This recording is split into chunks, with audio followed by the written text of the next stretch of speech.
Tinapay mula sa langit. A daily morning devotion with CRC Family.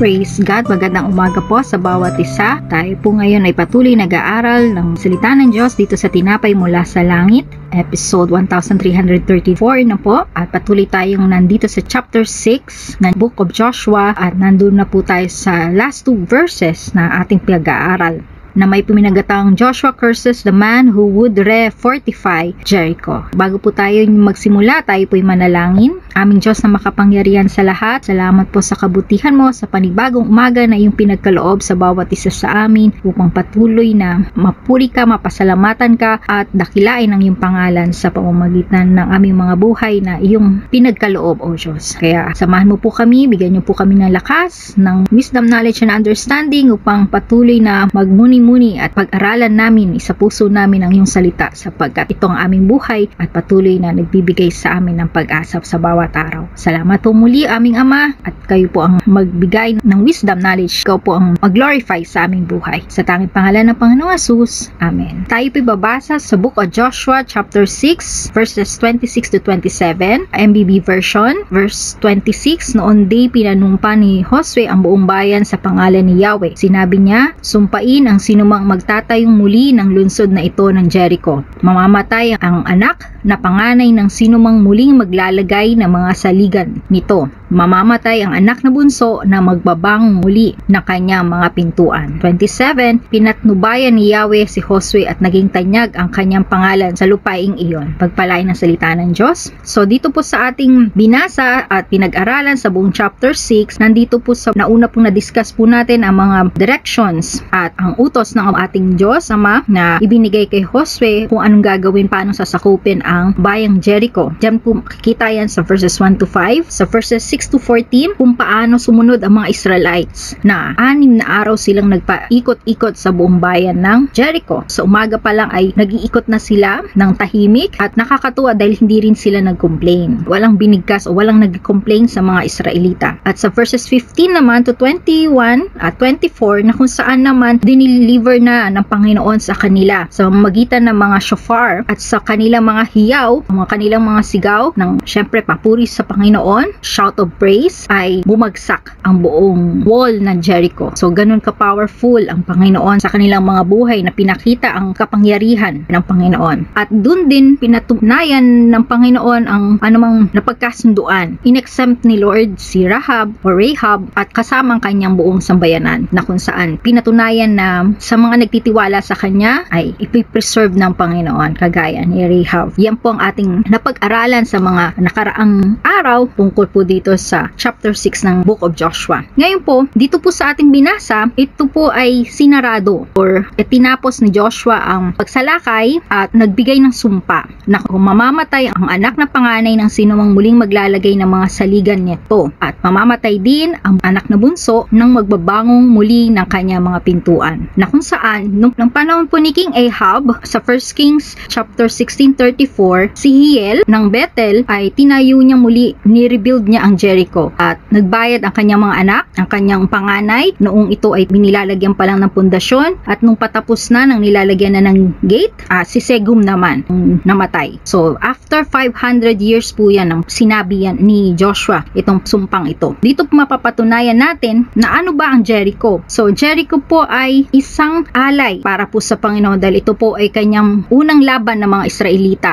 para sakupin ang Kanaan. So ito po yung first na kanilang mga gagawin or unang pagsakop nila, kasi ito po yung kapitbahay lang ng ka-promised land na Kanaan, or tinatawag po itong Sherem, na dinedicate, a devoted thing para sa Panginoon. Kaya walang ititira silang buhay na kahit animals or mga tao po, wala silang kukunin po doon, kundi yung mga gold, silver, yung mga mamahaling bato upang ialay sa sanctuary ng Panginoon. At pangalawa din po, itong Jericho pong ito ay nilagyan nga po ng sumpa upang walang ibang gagawa po dito, walang ibang magre-rebuild upang mapatunayan na pinapatnubayan ng ating Panginoon si Josue at bilang kanyang bagong leader na namumuno sa Israel. Kaya naging tanyag si Josue sa buong karatig bansa dahil sa pagsama ng Panginoon sa kanyang buhay. Ganon din po naman ang ating Panginoon sa pag-aaral natin nitong Fall of Jericho Wall. Pinapatunayan po dito na Jesus is our firm foundation. Sa 1 Corinthians chapter 3 verse 11, the foundation that has already been built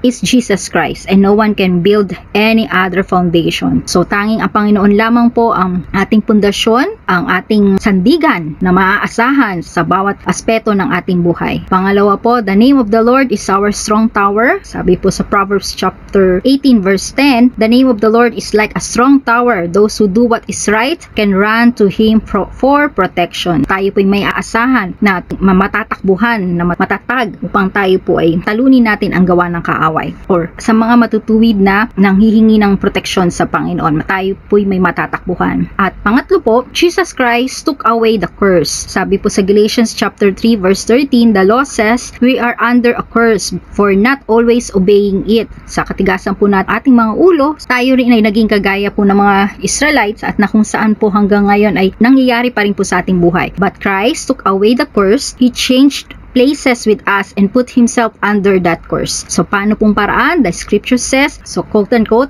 anyone who is hung on a tree is under a curse. Tunay nga po na pinagbayaran na po ng Panginoon ang sumpa, na wala na po ang sumpang ito upang tayo patuloy na makalapit sa ating Panginoon. At lastly po, Jesus is our Alpha and Omega, the first and the last, the beginning and the end. Sa Revelations chapter 22 verse 13, siya pong ating Alpha and Omega, the first and the last, the beginning and the end. Wala na pong mag-aalay, mamamatay na anak, na panganay o bunso, sapagkat siya po ang una, siya po ang Alpha, at siya po ang Omega. Our first and last, the beginning and the end. In our conclusion, sabi po sa Romans 15 chapter 4, bakit po ba natin ito pinag-aaralan pa? Sabi po sa Romans chapter 15, pinag-aaralan po itong mga history, ito pong mga kaganapan noong unang panahon. Sabi po sa Romans chapter 15 verse 4, everything that was written in the past was written to teach us. Those things were written so that we could have hope. That hope comes from the patience and encouragement that the scriptures give us. So ito po yung nagbibigay sa atin ng pag-asa, at kaya po tayo patuloy nag-aaral ng salita ng Diyos. Binabalikan po natin itong mga chapters na ito, itong mga book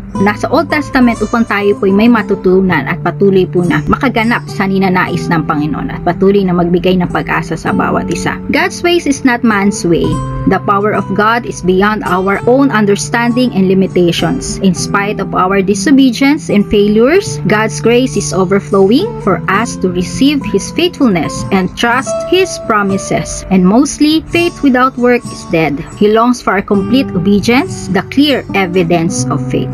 Pagpalain po ang bawat isa, tayo po'y manalangin. Aming Diyos na makapangyarihan sa lahat, salamat po pong muli sa iyong kabutihan sa bawat isa. Tunay nga Lord, may gagawin ka sa amin sa buong maghapong ito, kung kaya't patuloy mo kaming samahan at patuloy kaming nagpapakumbaba sa iyo upang kami ay iyong samahan at patuloy Lord na bigyan ng kaliwanagan, ng direction sa tulong ng iyong banal na Espiritu, at patuloy oh God na maramdaman namin ang presensya mo, sapagkat wala kami kung wala ikaw sa aming mga buhay, at hindi kami magkakaroon ng katatagan kung wala ka Panginoon sa bawat isa sa amin. Kaya aming Ama, sa iyo po kami nananalig, sa iyo po namin pinagkakatiwala ang buong araw na ito, maging ang aming bansa, na patuloy mong ingatan at alisin ang anumang sakuna, ang anumang mga bagyo, anumang mga dumarating sa aming buhay, literal man o Diyos, dahil napagtagumpayan mo na yon aming Ama. Kami po ay umaasa, nagtitiwala sa iyo, at patuloy Panginoon na pinupuri ka, pinapasalamatan sa gagawin mong himala sa bawat isa sa amin, sa kagalingan, sa pagpapala, sa gagawin ng aming mga kamay, at sa aming paglilingkod sa iyo. Sa iyo lahat ng papurit pagsamba sa tanging pangalan Panginoong Jesus. Amen at amen. Muli po, marami pong salamat sa pagsama niyo po sa amin, at patuloy po namin kayong i-invite na i-share, i-like, subscribe po itong TMSL po natin, Tinapay Mula sa Langit, pang patuloy po tayong makabigay na pag-asa sa mga hindi pa nakakakilala sa Panginoon, at patuloy din po maging inspiration po ito sa bawat isa sa atin. Marami pong salamat. To God be all the glory.